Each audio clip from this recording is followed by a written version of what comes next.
Hi, my name is Ashley Faust, and I decided to respond to prompt 1 about Phantom of the Opera.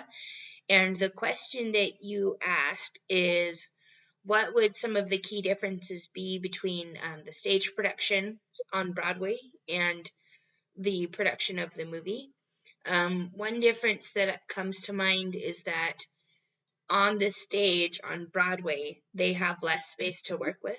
So they have to be more mindful with their sets, the planning and the building and the distribution of where they are. They also have to be more careful with their props because they have fewer of them. I think they would have the same cast size as in the movie, but in the movie they would have more extras, like in the scenes where Christina is singing. And during the masquerade, they would be able to bring in more actors in the movie than they would the stage production. Another thing that I found interesting when I was watching an interview with Andrew Lloyd Webber and Joel Schumacher is that the idea for Phantom of the Opera is when they got a long time before they finally made it into a musical. And another thing I didn't realize is that Andrew Lloyd Webber did Cats. He did Jesus Christ Superstar. He did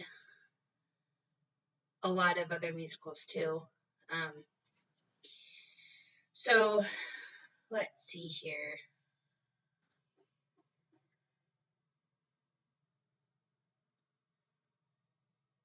Now, say the role of the casting director for the movie versus the play. I think for the movie, it would have been a little more difficult because they had to find actors that appealed to a wider audience.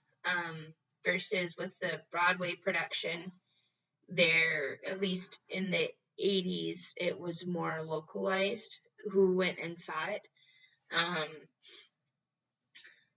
And I think another difference between the play and the movie is that the costumes for the play, they probably would be a little more elaborate maybe because you have to see them from farther away. Whereas in the movie, the production of the movie, the costumes could be a little less elaborate because the camera's right there filming them. They don't have to be seen from very far away. A couple of scenes that stood out to me in the movie are when Christine and Raul go up to the roof and they sing the iconic duet, Say you'll share with me one love, one lifetime. I can't remember the name of that song. Say You Love Me, I want to say. Anyway, so that really stood out to me. I've never seen a live production of the play, so I can't tell you all of the differences between it, but I've seen the movie Phantom of the Opera a few times, including watching it for this midterm, and it just boggles my mind how mesmerizing it is and how well thought out the music is. One thing I really enjoy about the Phantom of the Opera is that the lyrics for the song, and Andrew Lloyd Webber and Joel Schumacher talk about this in their interview I watched as well, but the lyrics in the songs are the dialogue for the musical. So you'll have a few words of spoken dialogue, but then it jumps into singing, and you've got the dancing and the singing with the music, and that propels the story forward.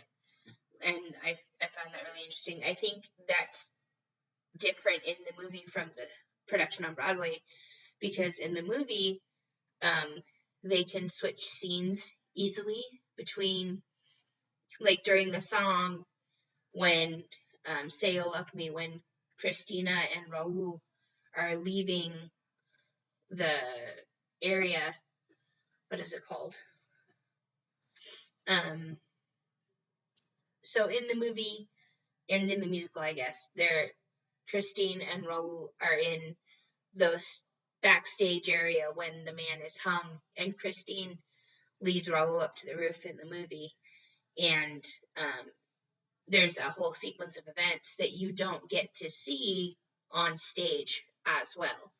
On stage, I'm sure they could fashion some sort of tiered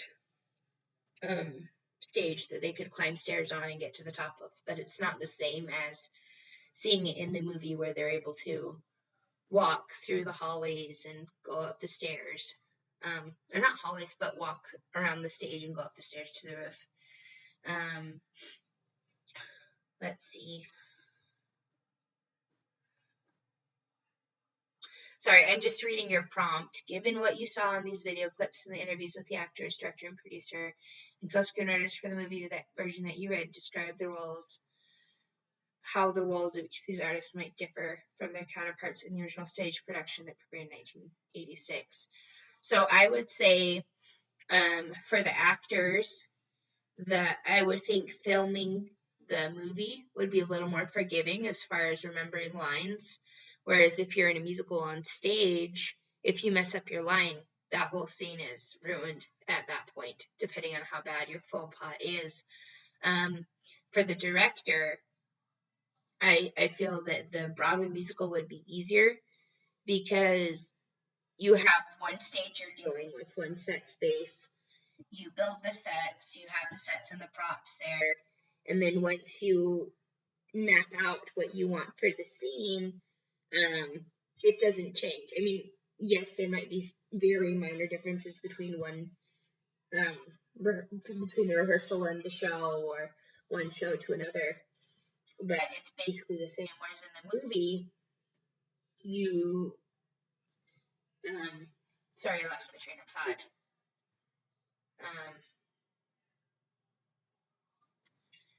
In the movie, it would be more forgiving, I think I said, because if you messed up a line in the movie, you can always go back and do another take. Or like one thing that Andrew and Joel were talking about during the interview I watched on the theater show, I believe. It's a video on YouTube. They were talking about how the actors, Gerard Butler, the guy who played Christine, and Rule, how when they sang, they actually sang during the takes, and then they went back in production, in the post production, and they were able to re-record if they needed to and clean it up. Another interesting thing I learned is that the actress who played Christine, I can't remember her name right now, she was 16 when they started filming, and she was turned 17 while they were filming. And so as she was singing from the beginning of the production of the movie to the end, her voice is maturing. And so, which helps, because the whole point of Christine and the Phantom is teaching Christine how to sing. And so Christine, the actress who played Christine, she had that natural progression in her voice, which went along with Christine in the Phantom's lessons, with how Christine's voice matured during the show. Anyway, I am so sorry that this is so late. My husband injured his knee back in September, and then he re-injured his knee last week. And so he's been down when he's not at work, and I've got 4 kids that I'm taking care of, and I don't want to sound like I'm making excuses, so I'm sorry if that's how this sounds. I just wanted you to know that I value your time. I value this class. I'm learning a lot, and I'd appreciate, even partial credit for this.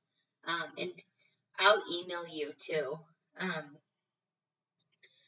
and ask if there's any extra credit work I can do to make up for this. But I really appreciate, like I said, your work, and thank you for everything.